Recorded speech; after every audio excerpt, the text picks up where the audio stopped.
એક રોડે પૂડું પડી નાખું. પિન્ટુ કે દીપા નાવાનો કાચ મળ્યા, પાટી મારી સરારાટ કરતા સીધા. દીપા પેલા પેટ્રોલ પંપ વાળી વાતમાં મજા આવી જઈ. ત્યાં બીજી કોઈ કહાની કે કઈ એવી કહાની? હા, ઉભો રે, જવા દઈએ, યાદ કરવા દે.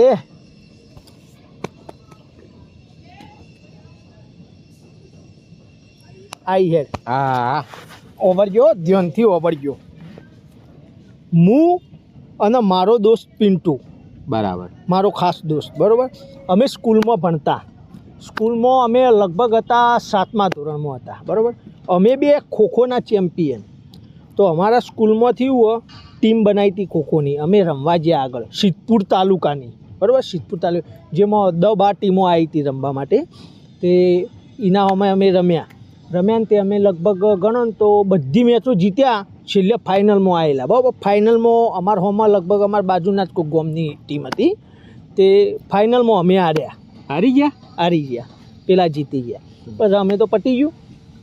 પછી કેવું થયું અમે ખબર કે બીજા દિવસ જે ફાઇનલમાં જીત્યા હતા ને, એમના સાહેબ આવ્યા અમારી સ્કૂલમાં. કારણ કે હું હવે જે સિદ્ધપુર તાલુકામાં જીત્યા ને, એમના આગળ જિલ્લામાં જવાનું આવે. તો જિલ્લામાં એમની ટીમ જાય, બરાબર. તો જિલ્લામાં એમની ટીમ જાય ને એટલે યુવાને એવું કર્યું કે જે ફાઇનલમાં હાર્યા હતા ને એમાંથી હારા 2-3 ખેલાડી એમ કે ટીમમાં લઈ જઈએ તો ટીમ આગળ મજબૂત જાય ને.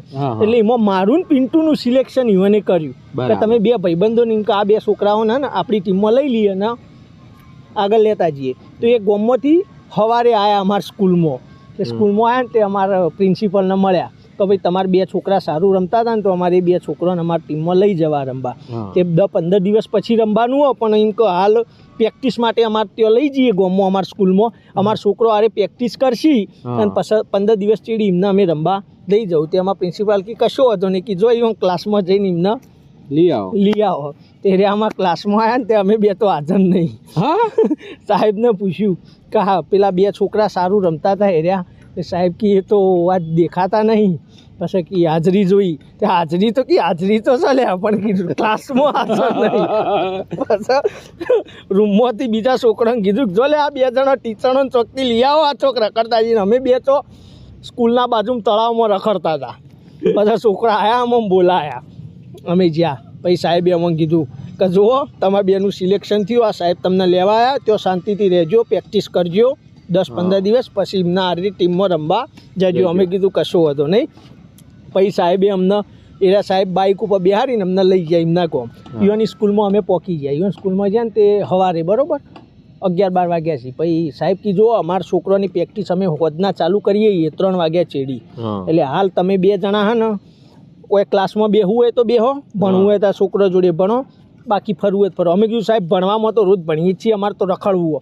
સાહેબ કીધું જો તને અમારું ગોમ છે, આખું સ્કૂલ હોય, બધું જે જોવું હોય નીકળો. તે અમે 2 જણા તો ઉપડી ગયા બહાર.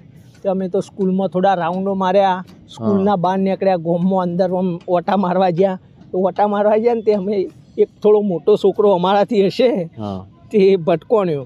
તે થોડી ઇનાંગા વાતો કરી કઈ કે ચોનાવાનો અમને તેમને વાતોમાં અમારા હારો ઇનાંગા ઝઘડો થયો. તે અમે 2 જણા લડવાને લડવાને તો પેલો કે ગોમ મારું ને તમે બહાર ના આવીને મને પાવર કરી દો, આવડું રોડું રીલું કે રોડે પૂડું પડી નાખું. પિન્ટુ કે દીપા નાવાનો કાચ મળ્યા, પાટી મારી સરારાટ કરતા સીધા રૂમમાં પેલા સાહેબ જોડે જઈને ઉપાડ્યા. તે સાહેબ કે ચમ જોઈ લીધું ગોમ? હું આવું સાહેબ જોઈ લીધું. કે હજી ફરવું જ ફરવું? ના સાહેબ અમારે તો ફરવું નહીં, હવે પ્રેક્ટિસ ચાલુ થાય તાર જો અમારે તો હોય બેહવું અમે ભણીશું કીધું. સાહેબ કે કશું વાંધો નહીં, ભણવું હોય તો તમે 7મા ધોરણના હોય ને આ 7માનો વર્ગ છે તો આમાં આ છોકરો ભેગું હું આ કશો હતો ને આમાં ભણવું. સાહેબ કે ભાઈ ભણવામાં જ બરોબર પણ આજ અમારે કોઈ અભ્યાસ ભણાવવાનો નહીં.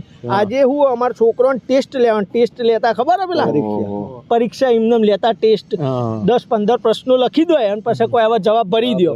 તે કે બાજુથી છોકરામાંથી કાગળ લઈ લો, એમાં હું સવાલો લખી આપું, એના જવાબ આલો. પિન્ટુ કીધું આ તો ફસવાણ્યા. પછી કીધું કશો હતો નહીં, બાજુ છોકરા જોડે કાગળ લીધો અને લઈને પછી અમે બેયા. પછી સાહેબે લખ્યા બધા સવાલો, એ અમે સવાલો તો ઉતારી દીધા. પછી પિન્ટુ કીધું કશો હતો નહીં, બાજુવાળામાં કોપી કરી લેવું. પેલા છોકરાને કીધું બતાવી દેજે. છોકરો કે વધો નહીં. પિન્ટુ કહ્યું કોઈ વધો નહીં. અમે સવાલો લખી દીધા. પછી બધું પ્રશ્નો કમ્પ્લીટ થઈ ગયા. પછી સાહેબ કે ચલો બધા ઊભા થો, ચલો બાર ગાર્ડનમાં લઈ ગયા કહેવા બધા છોકરા છૂટા બેસી જજો હો કોઈ એકબીજા નજીક ના બેતા પિન્ટુને બિહાર્યો પેલા શેડા મને બિહાર્યો આ શેડા બીજો છોકરો ઓમ ત્રીજો ઓમ ચોથો ઓમ કશું કોઈના મોં જોવાય જ ના બરાબર પિન્ટુ હમ હું એખણ સવાલો હોય ઓમ વચ્ચે લખવું શું આખું વરખ હોય કર્યું નહીં પિન્ટુને કીધું હવે પિન્ટુ કે હવે હું મને તો એકે નહીં આવડતો પિન્ટુ કે તાર મને તો નથી આવડતા છે તાર હંગાત તો હું રખડતો તળાવમાં પછી કીધું કોઈક આઈડિયા કરવો પડશે પછી પિન્ટુ ઈશારો કર્યો કે મુતેડીમાં જતા રહીએ આપણે બહુ સુસુનો ઈશારો કર્યો સાહેબને કીધું સાહેબ 1 નંબર જવું સાહેબ કે કશો હતો નહીં હોય જતા હો પાછળ ત્યાં અમે 2 જણા ઉપડ્યા પાછળ જ્યાં મુતરેડીમાં જઈ અને સીધા 2 જણા પલોઠી વાળીને આમ બેઠા હવે કીધું પિન્ટુને આપણે જવાનું થતું નહીં પાછું જવાનું થતું નહીં 2 જણા બેહી રહ્યા 10 મિનિટ 15 મિનિટ જેવું થયું પછી પેલો સાહેબ ગભરો ને કે હારું પેલા 2 જણા જ્યાં ત્યાં આવ્યા છે ને નહીં તે છોકરાને મોકલ્યો કે જજે જોતા આવજે પેલા 2 જણા આવ્યા છે ને નહીં હજી તે પેલો છોકરો આવ્યો અમે બેહેલા સાહેબ કે હેડો સાહેબ બોલાવો અમે કીધું સાહેબને કહી દે અમારે નહીં આપવું આવું ના ચાલો સાહેબ બોલાવો અમે કહી દે સાહેબને અમારે નહીં આપવું અમે આ બેઠા પેલા મોકલી દીધો થોડી વાર રહીને બીજા છોકરાને મોકલ્યો તે બીજો કે સાહેબ બોલાવો અમે કીધું અમારે ચોય આપવું નહીં પ્રેક્ટિસ ચાલુ થાય એટલે બોલાવે આવજે તારજો અમે ઓયના હોય બેહી રહેવાના છીએ મુતેડીમાં ભલા મેકાતું અમારું ઊભું થવું નહીં પછી કશો વાંધો નહીં પેલો છોકરો જતો રહ્યો પછી બેલ પડ્યો પછી અમે ઊભા થઈને હેડ્યા હા બેલ પડી ગયો હવે જવાનો ટાઈમ થયો પછી જ્યાં સાહેબ જોડે હું હેડો સાહેબ આવું પ્રેક્ટિસને તે સાહેબ કી તે સવાલો તમને નહોતા આવડતા તો કહી દેવું તું નહીં મોકમ અમને નહીં આવડતું આવી રીતના એ મુતરેડીમાં જઈને ચો બેવાનું આવતું હતું પછી મેં સાહેબને કીધું હું જો સાહેબ તમે અમને લેવા અમારા ગામમાં અમારી સ્કૂલમાં આવ્યા અમે ચોકણ હતા સાહેબ કે તમે ચોક તળાવમાં રખડવા જતા રહ્યા હું તો પછી તમને એટલે જ ખબર ના પડી આ 2 જણાના પેપરના પરીક્ષાઓ ચો હાલવાની આવે પણ રમવા લાયો રમાડવાનું કરો કે મજા આવી ગઈ